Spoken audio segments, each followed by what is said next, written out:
Welcome back, everyone, to the Deep Dive. Today, we're looking at something that I think is universally relevant, whether you're, starting a business or just trying to navigate, school or your career. Mhm. Setbacks, Mhm. how to harness them, how to um, really use them to your advantage. And we're going to be looking at this through the lens of From Failure to Fortune, Harnessing Setbacks in Entrepreneurship by Zonacy. Really interesting book. Yeah, it's a really fascinating look at this. It doesn't just talk about overcoming setbacks, it talks about using them to really propel you forward to greater success. Yeah, how to turn those stumbles into like actual advantages for yourself, Yeah. not just like recovering from them. Right, exactly. And that's what we want to kind of extract from this book for you guys today.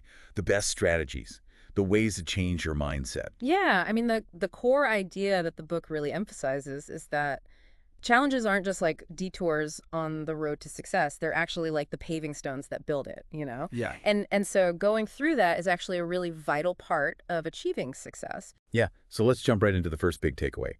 Perspective, the power of perspective. Mhm. It might sound a little bit simplistic, but how you view a problem can totally redefine its impact. Yeah, and the book actually goes into the difference between like our initial gut reaction to a setback, Mhm. that immediate feeling of discouragement or frustration, Yeah. and the conscious choice that successful individuals make because they train themselves to view these hurdles as crucial learning opportunities. Right. So it's not about the event itself. It's about how you frame it in your mind. Yeah.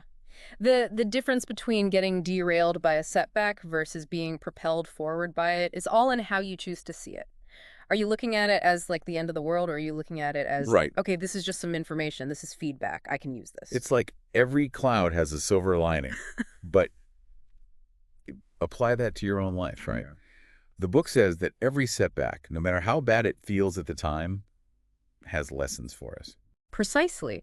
And it's that shift from viewing what we usually consider failures as like the end of the line to viewing them as stepping stones. Hmm. That's what's truly empowering because it lets you keep moving. Right. So instead of getting stopped in your tracks, you take a moment, you think about it, Mm-hmm. you learn from it, and you actually come out of it even more driven because you're like, okay, now I know what not to do. Exactly. It really gives you a stronger sense of purpose because now you've encountered this, you've learned, you've grown, and you're moving forward in a more refined direction. And this isn't like a one-time mental trick, Right? right? This is something that the book talks about as building a muscle.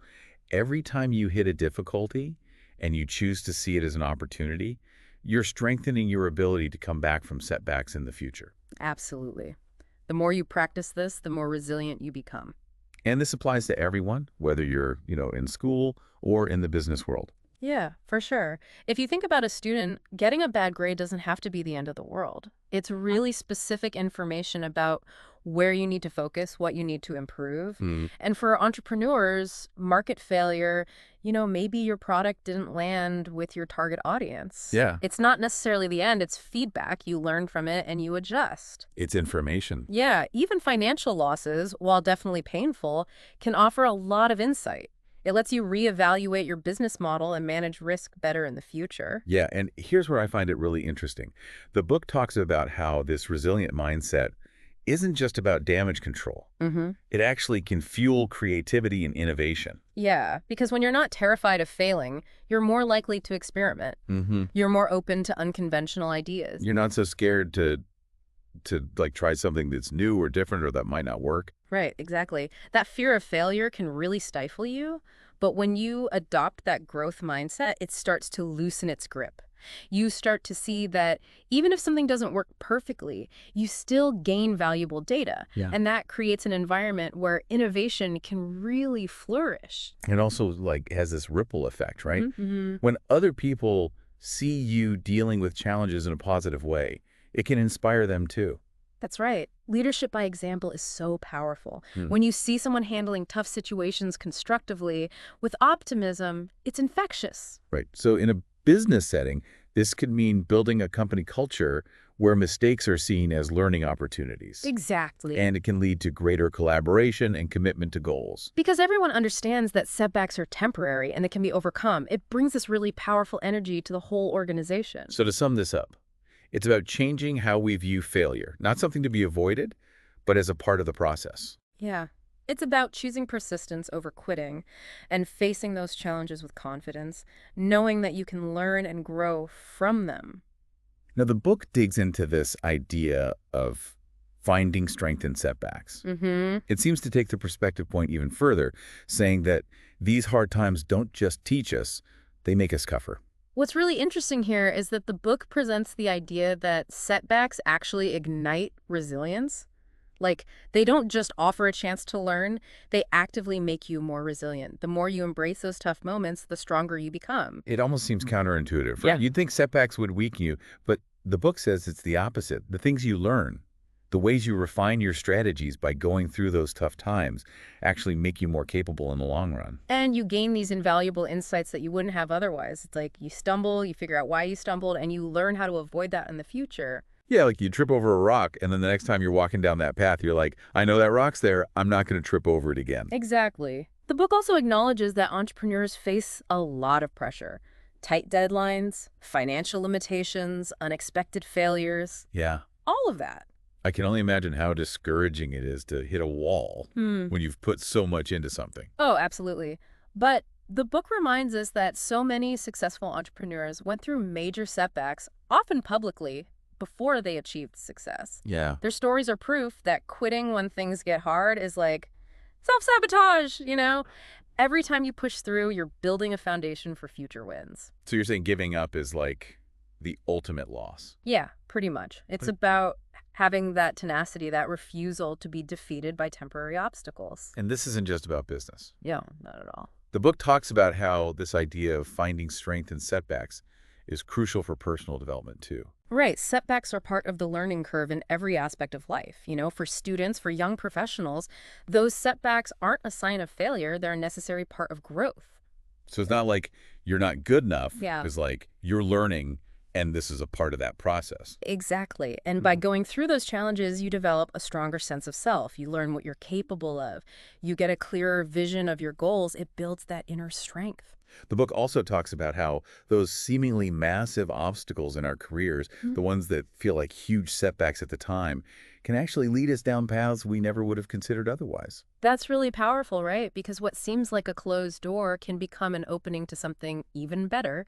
It's about maintaining that perspective, being open to those new possibilities, and even seeking out those innovative solutions that wouldn't have been obvious before. Yeah, it's about turning that obstacle into an opportunity. Exactly. So it seems like the point here is that dealing with failure is about engaging with it, learning from it, and using it to build resilience. Yes, exactly. It's not about trying to avoid failure completely. That's impossible. It's about seeing it as a necessary part of the journey Right. and building that mindset that helps you move forward stronger. And this leads us perfectly to this next concept in the book, which is cultivating a growth mindset. We've talked about mindset, but this seems to be a more specific idea. Right. The book defines a growth mindset as the belief that your abilities and intelligence can be developed through dedication and hard work. So it's the opposite of a fixed mindset, where you think you're either born good at something or you're not. Exactly. A growth mindset says, I might not be great at this right now, but I can learn and get better. Yeah.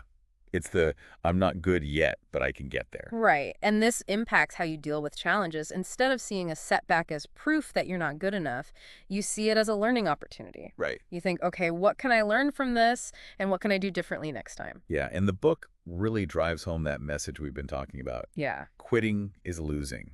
absolutely. It's that belief in your ability to improve that keeps you going even when things get tough. And with a growth mindset, every step you take, even if it's a small one after a setback, brings you closer to your goals. It's not about starting over every time you fail. It's about building on what you've learned from each experience. And the book applies this specifically to entrepreneurship, right? Yes, entrepreneurs who have this mindset are more likely to view failures as part of the learning process, not as personal attacks. They analyze what happened, they adjust their strategies, and they keep moving. Yeah. They see those failures as crucial steps towards success. And this mindset is good for anyone, Right.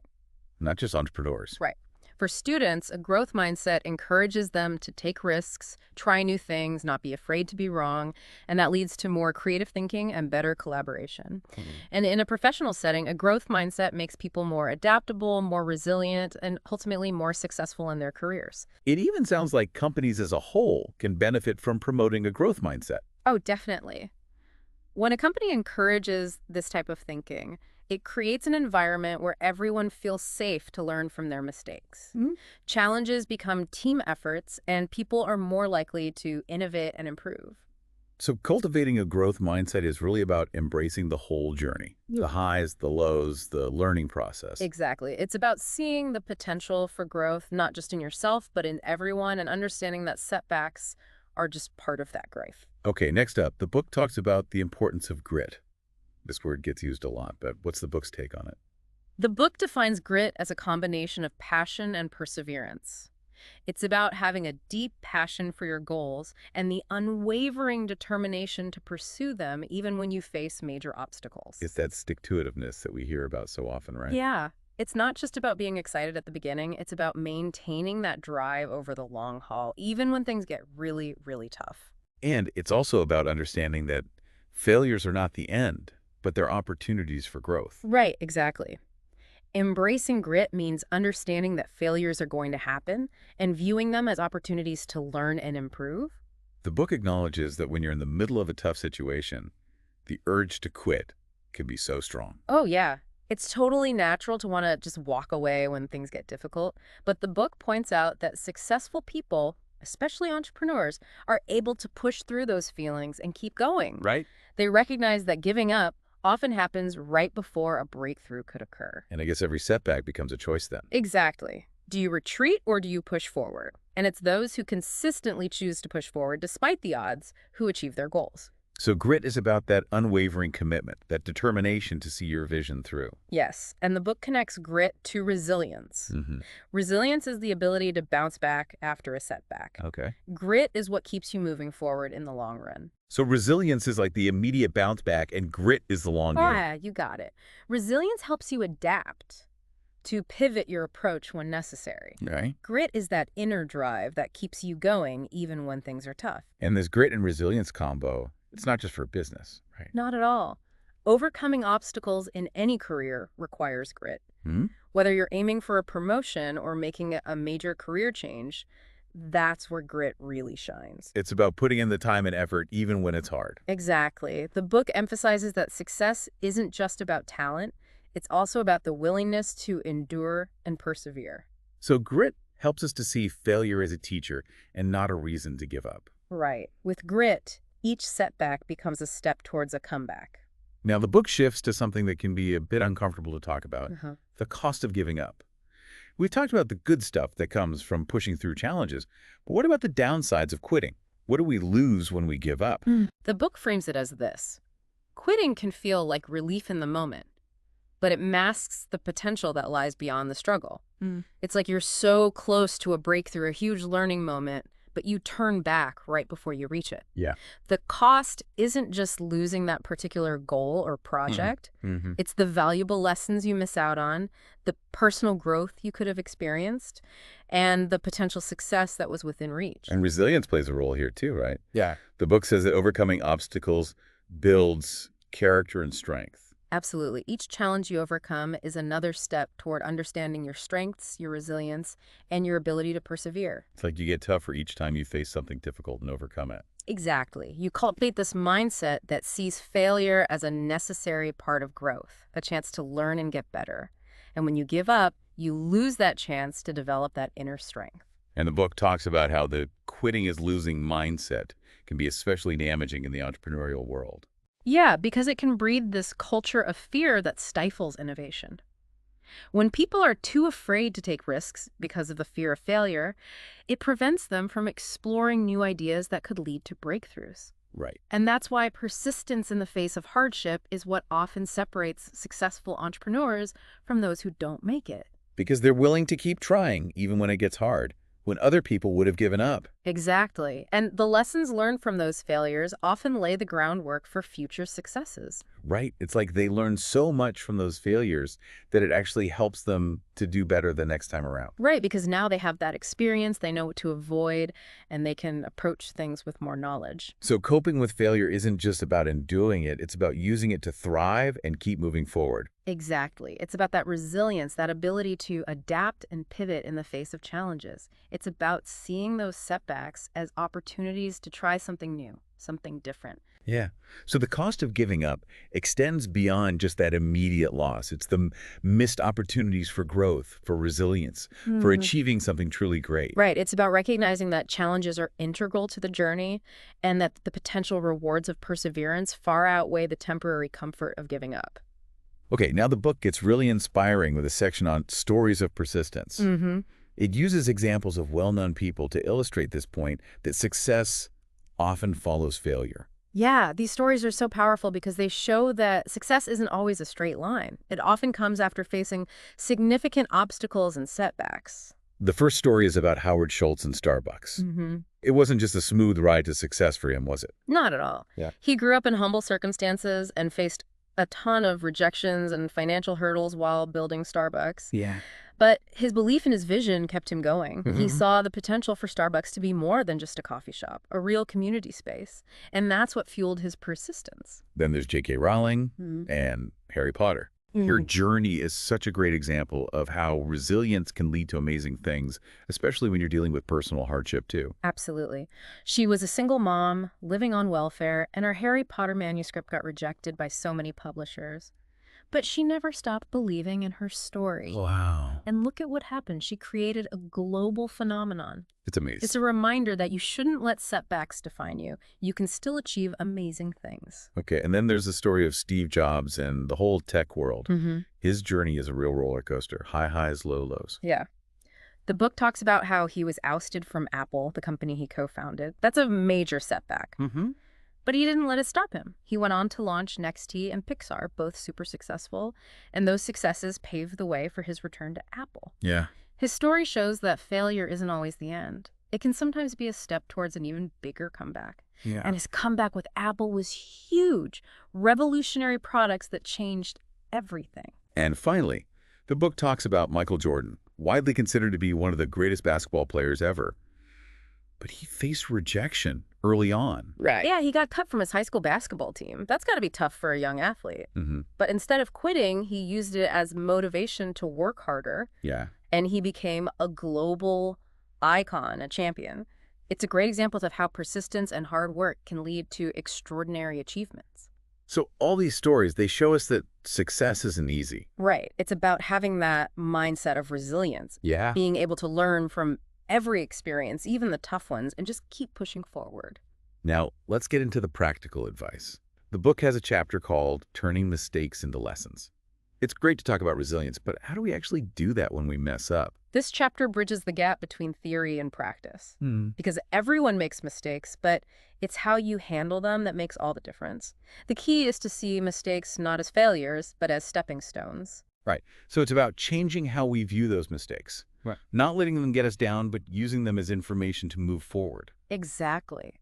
The natural reaction to a mistake is usually disappointment, maybe even anger or self-blame. But the book says the next step is crucial. What is that next step? Reflection. Taking the time to really analyze what happened, why it happened, and what you can learn from it.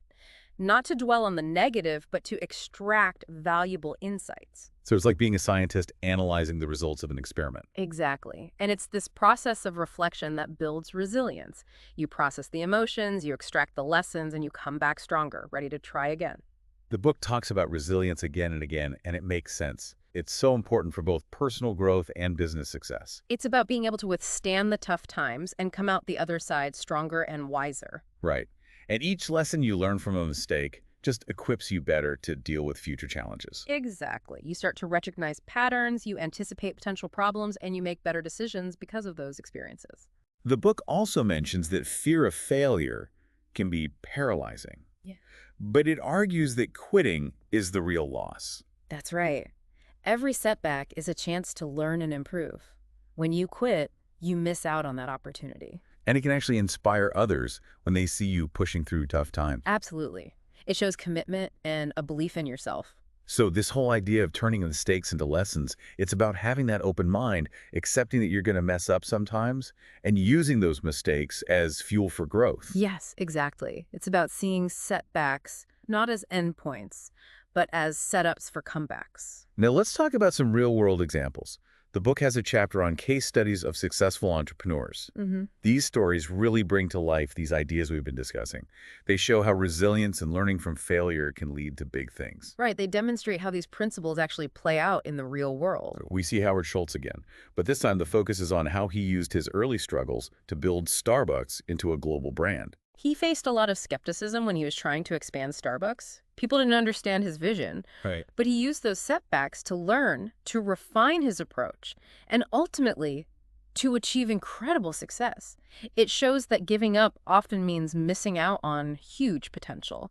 The story of Sarah Blakely, the founder of Spanx, is also fascinating. She had a great idea, but she faced so much rejection from manufacturers. Yeah, they didn't get her vision at first, but she didn't give up. Her resilience and creativity ultimately paid off. She built a billion-dollar company, and she's a real inspiration for entrepreneurs, especially women. Yeah. It's a testament to what can happen when you believe in yourself and your ideas, even when others don't. The story of Jack Ma, the founder of Alibaba, is another example of overcoming huge obstacles. He faced so much rejection, not just in business, but even in getting jobs after college. Wow. But his vision for the internet in China and his persistence in building Alibaba, despite all the challenges, are so inspiring. Yeah. He's a great example of how failure can be a stepping stone to success.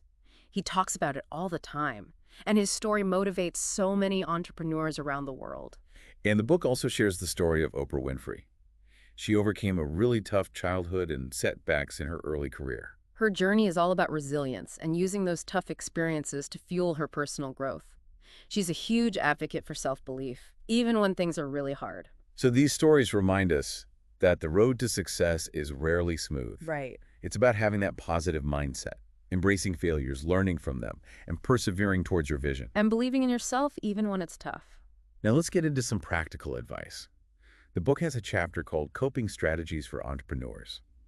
What are some of the ways we can get through the tough times and come out stronger? This chapter is all about practical tools and techniques. It emphasizes that resilience is a skill you can build and that setbacks are opportunities to learn and grow. Okay, so first up, the book talks about building a strong support network. Why is that so important? Because you don't have to go through this alone. Having a network of people who understand what you're going through can be a lifeline. Right. Mentors who have been there, other entrepreneurs who are in the trenches, friends and family who support you, they can all offer different kinds of support and advice. And then there's self-reflection. How can something like journaling or just taking time to think things through help us cope with setbacks? Self-reflection helps you process your experiences, identify patterns in your behavior, and learn from your mistakes. It helps you to understand yourself better, to recognize your strengths, and to develop those coping mechanisms. So it's about taking the time to really analyze what's going on internally. Exactly. It's about becoming more self-aware so you can navigate challenges more effectively. And what about setting realistic goals? The book talks about breaking big goals down into smaller steps. Why is that helpful? Because it makes the journey less overwhelming and allows you to celebrate those smaller victories along the way. It helps you to stay motivated, especially when you're facing obstacles. It's like giving yourself those little rewards along the way to keep yourself going. Exactly. It reminds you that you are making progress, even when the big goal seems far off. And finally, there's continuous learning. How does that tie into coping with setbacks? By embracing a mindset of continuous learning, you're always looking for ways to improve, to acquire new skills, to get better at what you do. And that helps you to adapt to challenges, to see setbacks as opportunities to learn something new. It fosters that growth mindset. So all these coping strategies, it's about building both external support and internal strength. Exactly. It's about having people to lean on and developing the inner resources to navigate challenges effectively. Okay, the book goes deeper into building that support system with a chapter dedicated to building a support network. That sounds like these relationships are essential for getting through tough times. They really are. You don't have to do this alone. Having a diverse network of people who understand you and your goals can make all the difference. And the book talks about different types of people who can be part of this network. Mentors, fellow entrepreneurs, industry experts, even people from completely different fields who have overcome challenges.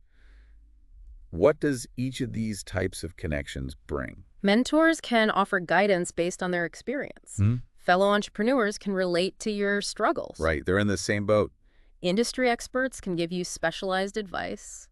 And people who've overcome challenges in other areas can offer new perspectives. And the book also talks about embracing vulnerability. Mm-hmm. That can be tough for driven people, but it's important, right? It is. Being open about your struggles, your doubts, your vulnerabilities, it creates real connections with people. Hmm. It builds trust and allows for genuine support. When you're vulnerable, you give others permission to be vulnerable too. And how can this network actually help someone overcome hurdles? It acts as a sounding board for your ideas. It helps you find solutions to problems. Hmm. It provides honest feedback and different perspectives that you might not see on your own. Yeah, like someone else pointing out a blind spot that you just couldn't see because you were too close to it. Exactly. And it can also be a source of inspiration, right? Absolutely. Seeing other people overcome challenges can be incredibly motivating. Yeah. It's like if they can do it, I can do it too. Exactly. Sharing stories of success, even after facing setbacks, can really reignite your determination. The book makes a point that building this network isn't a one-time thing. Right, it's an ongoing process. It's about nurturing those relationships, checking in with people, offering your own support when they need it. Exactly. It's about creating a community of mutual support where everyone benefits. Now let's talk about the things that can hold us back. The book has a chapter on identifying common barriers. What are some of the things that can prevent us from learning from setbacks? This chapter is about recognizing those things that can really hinder your progress. Those internal beliefs and external circumstances that can stop you from turning setbacks into learning experiences. Okay. The book lists self-doubt, fear of failure, financial constraints, and lack of support as some of the biggest barriers. Self-doubt is a tough one. How do we deal with that voice in our heads that tells us we're not good enough? The book says to consciously reframe those negative thoughts. Focus on your past achievements. Remind yourself of what you're capable of. It's about shifting your